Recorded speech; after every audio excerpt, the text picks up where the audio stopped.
Olá, meus queridos amigos, boa tarde a todos. Meu nome é Renan Santos, estamos ao vivo aqui. Olá, os colegas da.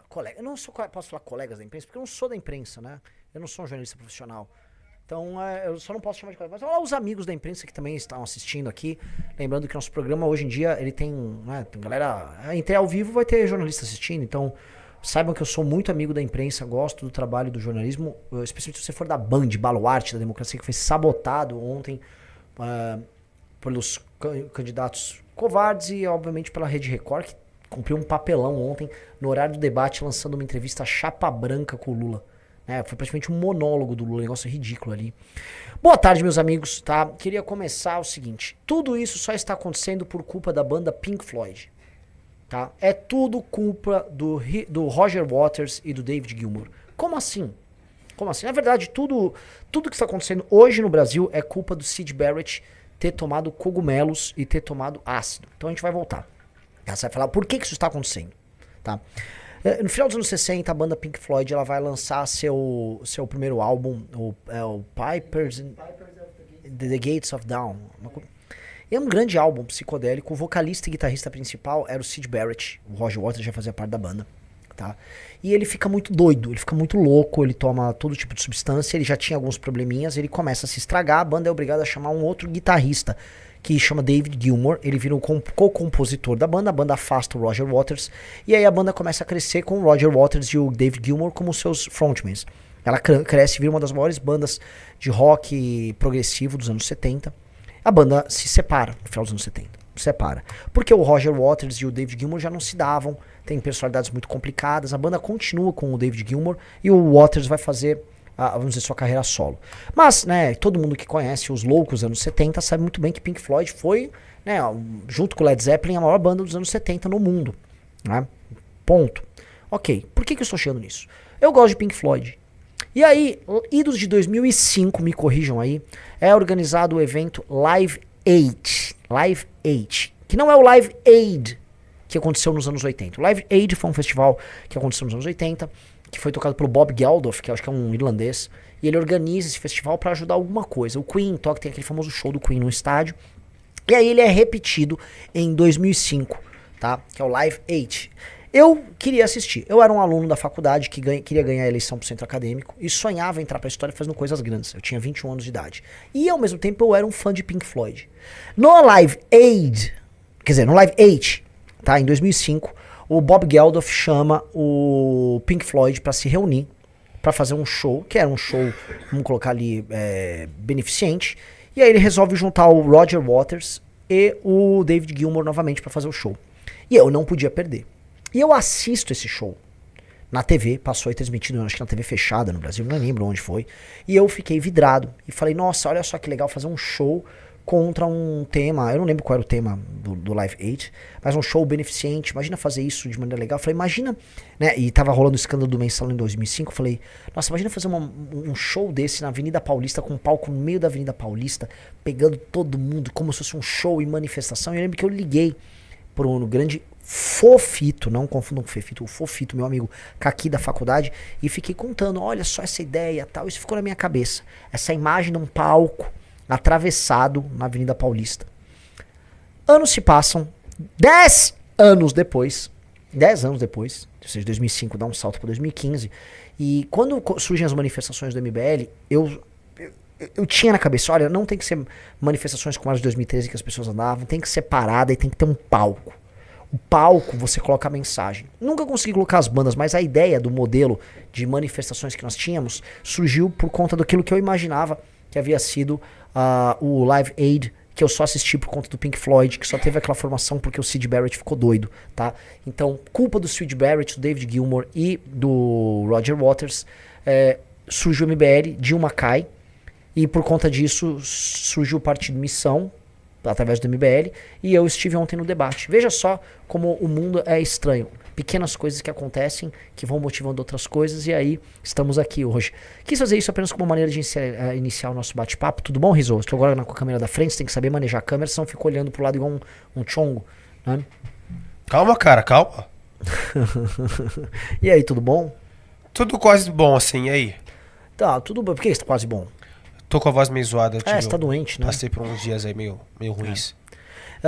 Pois bem, o pessoal falou live estranha, né, rapaziada? Parece que o YouTube não está entregando. Parece que claramente nenhuma rede está entregando. Deixa eu falar um negócio pra vocês. Não está entregando. Esse aqui é quase uma súplica que eu faço. Nenhuma rede social pode mais fazer recomendação algorítmica de conteúdo. Portanto, o conteúdo ele vai diretamente para os seguidores. E aí os seguidores que compartilham. Então essa live está indo para os nossos seguidores. Você precisa compartilhar a live. É uma desgraça. Inclusive, Riso. Né? Talvez não seja mais o caso de fazer lives aqui, né? Porque o meu canal tá bichado. Vai fazer aonde? Sei lá, o Arthur pode me convidar pra fazer uma live como convidado lá. Baixa besteira, os caras vão ver. Entendeu? Mas tudo bem. Então, assim, estamos lenhados nesse departamento. Lenhados. Meu Instagram tá lenhado, então não faz mais recomendação. Eu não ganho seguidores. Se você procurar Renan Santos, MBL, Renan Santos, botar meu arroba, você não consegue achar fácil. Ele tá escondido. E não só o meu, os demais também estão. Tá? Então, é real. Tem um elemento, um fator de destruição do nosso crescimento que obriga a nossa campanha a seguir por meios estritamente convencionais, que é televisão, rádio e um pouquinho de rede social. É bem ruim, cara. É bem ruim. Isso beneficia demais quem está tentando fazer com que essa eleição seja uma eleição de cartas marcadas, que é a eleição do Banco Master. Eu preciso começar aqui, tá? Falando de um vídeo de um dos maiores idiotas da nação, que não se dá palco pra um bobo desses, mas eu vou dar, porque esse é um dos maiores bobos que existem, tá? Preciso responder Caio Coppola, tá? Um homem que foi vilipendiado por Kim Kataguiri. Ele participou de um debate com o Kim em que ele tinha que fazer defesa do governo Bolsonaro. Ele apanhou tanto que ele desapareceu por 2 anos. Ele foi fazer, sei lá, vender hotel fazenda por aí. Ele ficava vendendo na internet turismo. Ele virou influencer de turismo. E agora ele é um influencer bolsonarista. O Caio Coppola é péssimo, tá? Conheço ele. Uma vez eu tive uma reunião com ele e falou: olha, Renan, eu não leio livros, tá? Porque eu gosto de só mostrar pra... Ele gosta de fingir que ele é inteligente. O Caio Coppola não é inteligente. O Caio Coppola é preguiçoso, vendido e burro, tá? Ele é preguiçoso, vendido e burro. Então vamos ouvir aqui ele justificando porque o Flávio não vai no debate. Uma das coisas mais patéticas que você já viu, tá, em redes sociais. Preparem-se, é agora. Você acha certo o Flávio faltar ao debate? Sim, eu vou além. Se quiser vencer o Lula no segundo turno, é necessário que o Flávio não compareça aos debates do primeiro turno. Essa é uma questão, por um lado, matemática e, por outro, psicossocial. Não tem nada a ver. Ele bota umas palavras pra parecer que... Coppola, você não é inteligente. Para. Você só tá sendo colocado como um influencer vassalo, falando qualquer coisa pra ajudar o candidato que, de alguma maneira, não sei se você tá recebendo...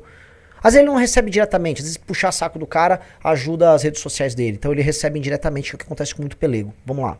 O candidato, mas sim com o comportamento do eleitor. E se você por um instante acreditou que o Flávio faltou ao debate porque tem medo de debater, eu sinto lhe informar... Não faz essa risadinha, Caio Coppola. Ele tem medo de debater. O último debate que ele compareceu foi pra Prefeitura do Rio, ele desmaiou. Ele tentou me tirar de todos os debates. Ele viu que eu estava lá presente e ele não foi.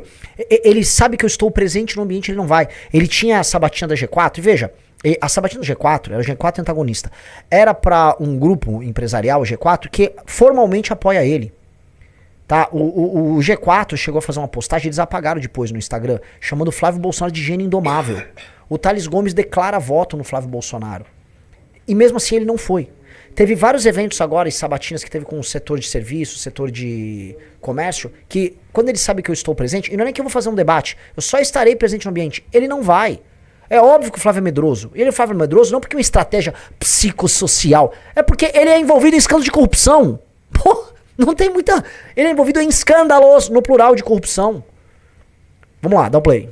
Foi manipulado a pensar dessa forma. E eu espero honestamente que você repense a sua opinião depois desses... Ele ainda tem essas coisas. Vou fazer meu gestual para parecer que eu sou inteligente. Você não é inteligente, Caio Coppola. Você é burro. Vamos lá. Esclarecimentos que não tem nada a ver com paixão política, mas com ciência, estatística e psicologia. Bom, vamos aos números. Segundo o agregador de pesquisas Polling Data, acabei de conferir aqui, a vantagem do Lula sobre o Flávio no primeiro turno é de 4 pontos. E no segundo turno é de apenas 1 ponto, 1%. 46 Lula, 45 Não é vantagem de 1 ponto. Não é vantagem de 1 ponto. E não é assim que você mede. A eleição tá começando agora e a rejeição do Flávio Bolsonaro ela é mais alta do que a do Lula. O que o Flávio tem hoje é recall. E o que o Flávio precisa agora, na verdade que é o que o Lula precisa agora, é manutenção do status atual e aumento da rejeição do Flávio, na comparação com a rejeição do Lula. Como todo incumbente, quando ele vai para a reeleição, ele diminui a sua rejeição às vésperas da eleição, porque ele faz fartos investimentos, não só em marketing, mas ele usa a estrutura e a máquina pública para fazer compra de votos, e isso diminui lentamente a rejeição. A tendência de diminuição da rejeição do Lula é aumento da rejeição do Flávio. Isso é o básico. Aí o cara quer ficar mostrando que é um especialista. Não é, você tá sendo burro. Vamos lá. Ou seja, essa disputa ela tá empatada com o Flávio em viés de alta. Mas agora que vem a parte interessante. No primeiro turno, os 4 candidatos da direita atrás do Flávio, já incluindo o Pablo Marçal, eles somam 15 Você pontos. vê? Assim, ele tenta incluir o Pablo. Pablo Marçal não é candidato a nada. Nunca foi candidato a nada. E ele é tão burro. Você é tão burro que você sabe que se o Pablo Marçal fosse mantido até na urna até o fim, os votos dele não contariam. E aí, os votos dele não iam contar, portanto, as proporções iam ser alteradas e o Lula venceria no primeiro turno. Você é tão burro. O problema do cálculo popular é que ele é burro. O voto de alguém que está inelegível, ele não é computado. Tanto que a coisa que o Lula mais adoraria é um cara inelegível concorrer a presidente. Precisa entender, por que a gente não solta, sei lá, o Arthur candidato a governador? Porque se o Arthur concorre pro governo, de qualquer coisa, os votos do Arthur que está inelegível não computariam. Por mais que ele aparecesse na urna, não computariam. Ele não entra na conta. Aí você pode distorcer as coisas e eventualmente eleger um adversário no primeiro turno. Pô, cara, mas é meio óbvio isso. O cara quer ser comentarista de política e não entende. Vamos lá.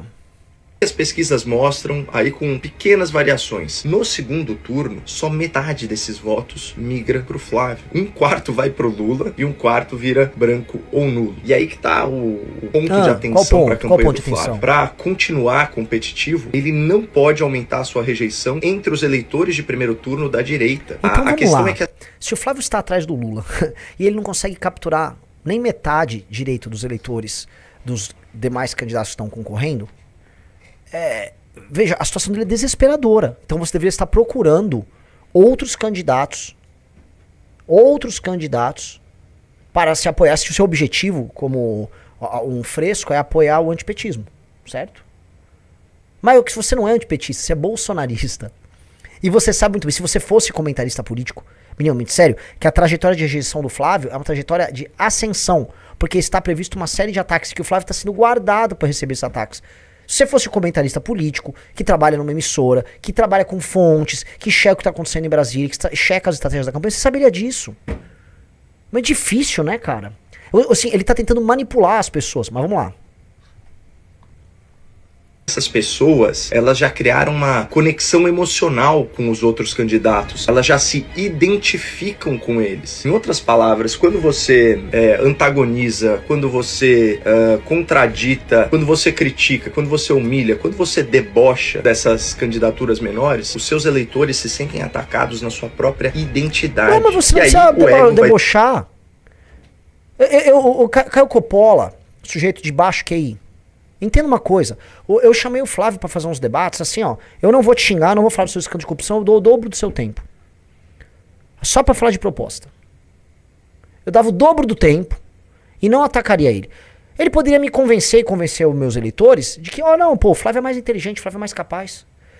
A estratégia de você atacar o adversário político no debate é uma das estratégias válidas. Ontem houve um debate, nem o Cury deu uma, né, mas eu fui educado com o Cury também foi educado comigo, Caiado também foi, pronto.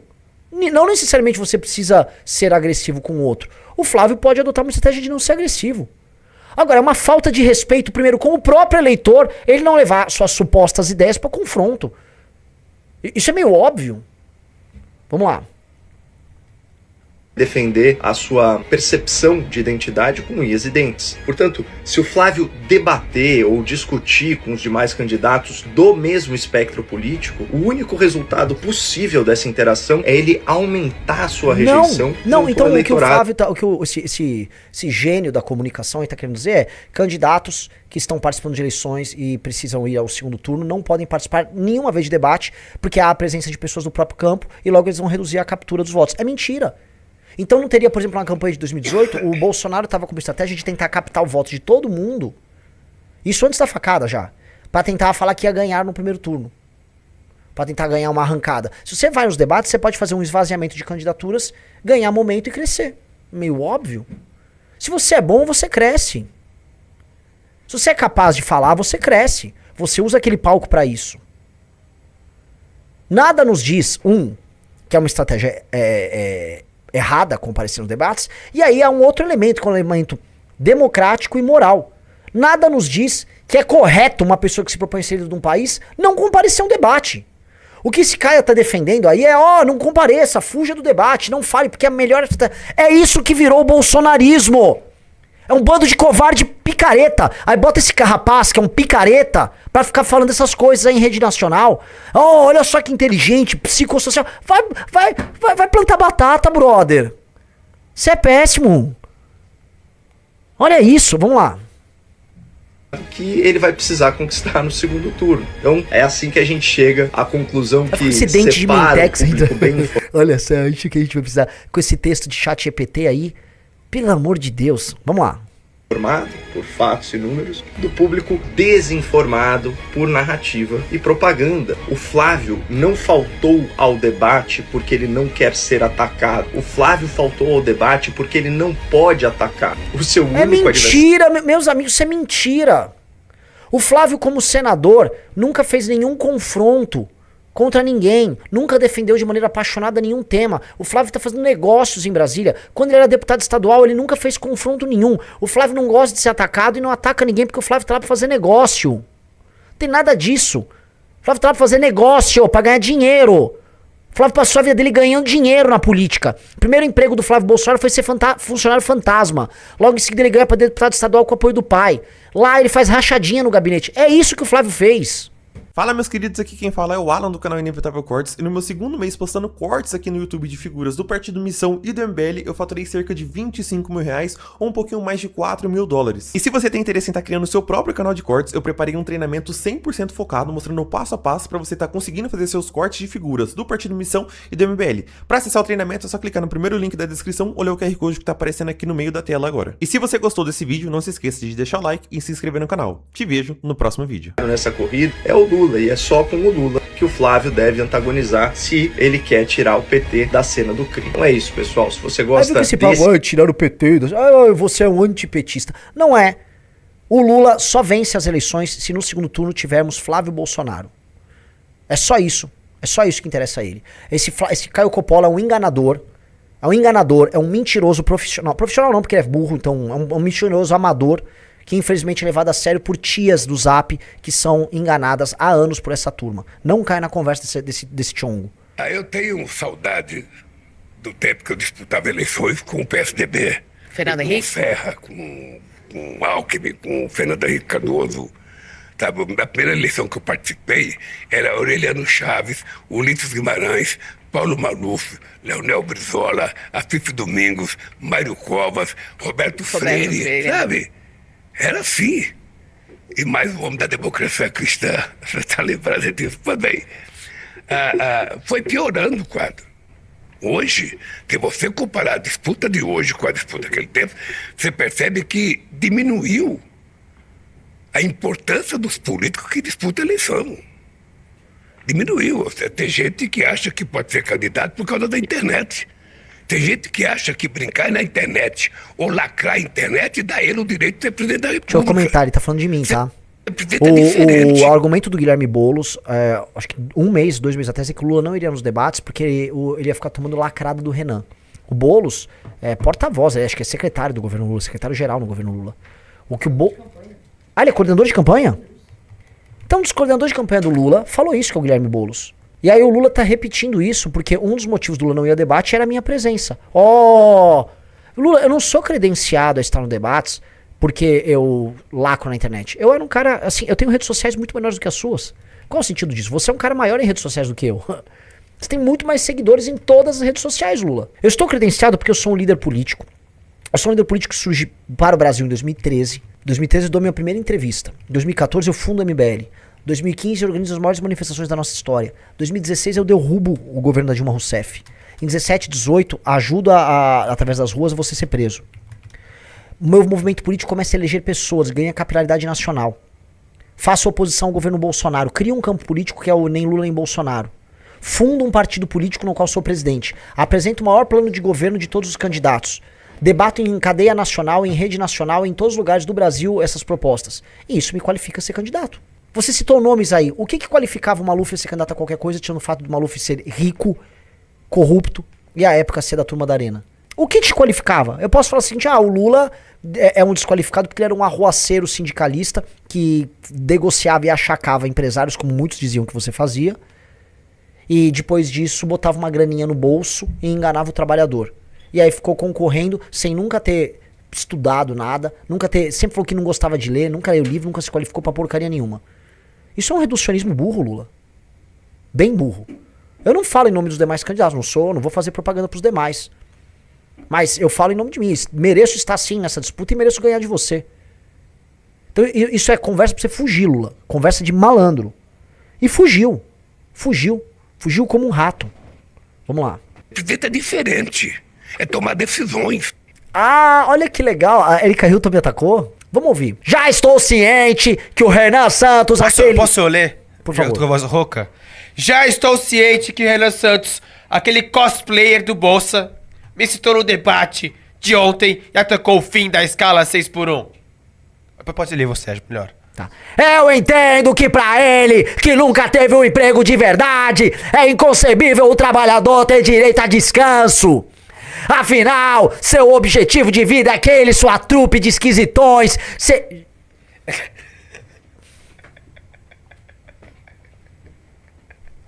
Bote uma foto da Erika Hilton.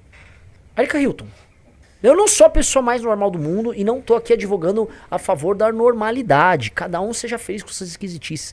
Definitivamente, minha querida modelo de passarela Erika Hilton, você não é uma pessoa muito dentro dos padrões, vamos colocar assim. Menos. Você mudou de nome e colocou o nome de uma cadeia de hotéis no seu sobrenome, pra você ficar parecida com a Paris Hilton. Entendeu? Menos, minha querida. Menos. Assim, você também não é modelo de passarela. Falei aqui uma coisa. Não é. Você é uma mulher grande. Só isso. E o que tem problema essa mulher grande? A Ana Eren é uma mulher grande, trabalha aqui no nosso grupo. Falei que você é uma mulher bem grande. Falei, aquela mulher bem grande. O que você quer? Não tô entendendo, vamos lá. Afinal, seu objetivo de vida é que... Já foi essa parte, já falar.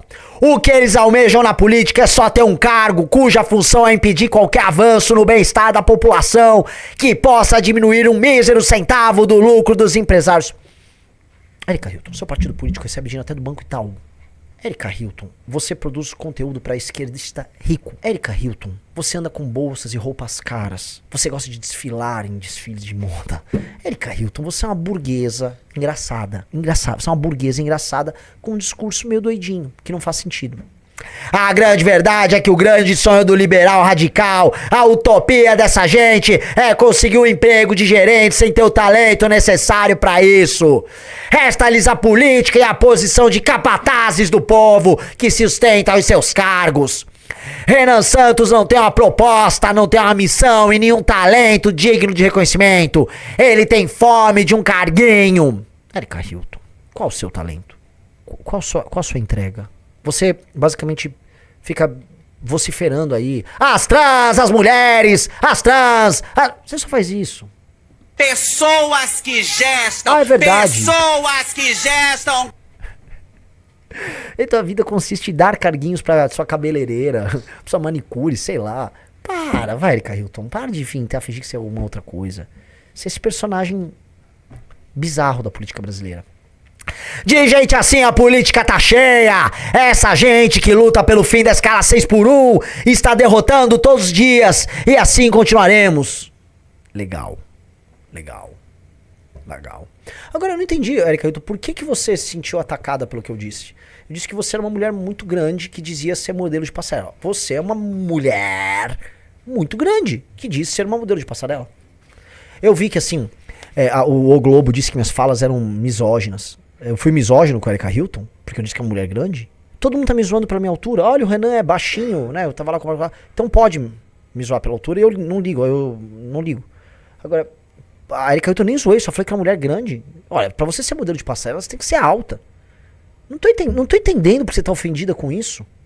Também estão dizendo que eu fui misógino com a Janja. Em que momento eu fui misógino com a Janja? Em que momento? Você entender? Parece que estão me processando, é isso? Bota aí. Advogado ligado ao PSOL. Advogado filiado ao PSOL apresenta notícia crime ao Ministério Público Eleitoral contra Renan Santos por suposta injúria eleitoral contra a Janja. Após o presidente dizer no debate da Band que Lula ou tá bêbado ou tá com a Janja. E acrescentar, melhor que ficar bêbado. Isso é injúria eleitoral? Eu não tô entendendo. Veja, vocês entendem o perigo daquele PL da misoginia? A Janja é uma pessoa que delibera sobre temas nacionais e, portanto, é uma figura pública que pode ser alvo de escrutínio público. Se eu falar que ficar acompanhando uma pessoa que eu reputo como detestável é pior do que ficar bêbado, e isso ser considerado misoginia, estamos errados. Porque qualquer mulher em qualquer posição de poder fica automaticamente blindada a receber qualquer crítica, jocosa ou não. Mas que loucura é essa? Tanto que a Janja disse que quando você fala dos gastos dela, você está sendo misógino. A Janja falou isso. E aí vem um idiota desse partido PSOL. E aí, não, tá aqui, ó, vou representar. O que você tá falando? Assim, pra mim é até bom que estão me divulgando, estão divulgando minha fala. Tá? Isso é uma ação completamente descabida, uma ação de louco. De louco. Agora vocês entendem a sanha autoritária dessas pessoas. Então, assim, se eu digo que é melhor ficar bêbado do que ficar ao lado da Janja, o que eu presumo, portanto, é que não é que você tem que ser neutro com relação à Janja. Você tem que achar que estar com a Janja é bom. Portanto, de acordo com essas pessoas, se você não gosta da Janja, não é que você é neutro com ela, se você não gosta da Janja, isso é um problema. O ato de não gostar da Janja é um problema. Você tem que gostar da Janja. Meus amigos, é isso que funciona, por exemplo, em regimes como uma Coreia do Norte da vida. Que você é obrigado a gostar do ditador. Essas pessoas são assim, elas são muito autoritárias. Que veja, eu não falei que a Janja, você me diz, a Janja é burra porque é mulher. Não. Aí eu teria cruzado uma linha, tá errado. Eu falei que ficar em companhia da Janja, uma pessoa que a população brasileira reputa, na sua maioria, como uma figura desagradável, uma figura autoritária, uma figura gastadora, é ruim. Isso não é sequer uma polêmica. Isso é uma opinião.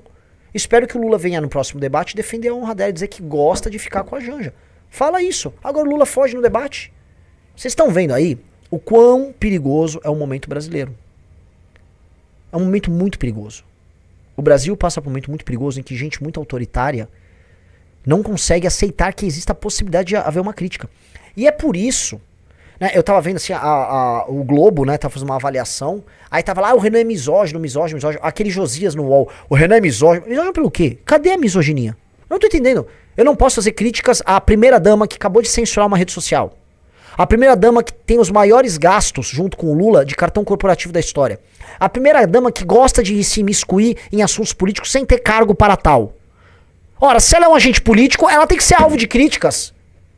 Ela é um agente político, ela é uma pessoa publicamente exposta, logo ela pode ser alvo de críticas. Ponto. E minha crítica é falar que é uma pessoa desagradável. Ela é desagradável. Que coisa maluca.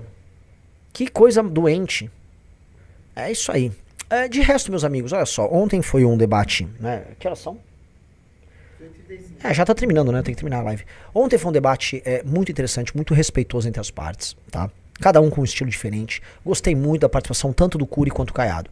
Acho que o Cury e o Caiado tiveram coragem de ir no debate e eles apresentaram personas, apresentaram seus projetos, apresentaram estilos diferentes e eu apresentei o meu. Cada um tinha objetivos diferentes com relação ao debate. E creio que eles foram felizes. Se alguém achava, o Renan é um Pablo Mar... Igual o José de Souza, péssima análise do José de Souza. O Renan é um Pablo Mar... Fui respeitoso com os demais. Eles foram respeitosos comigo. É assim que acontece entre pessoas civilizadas.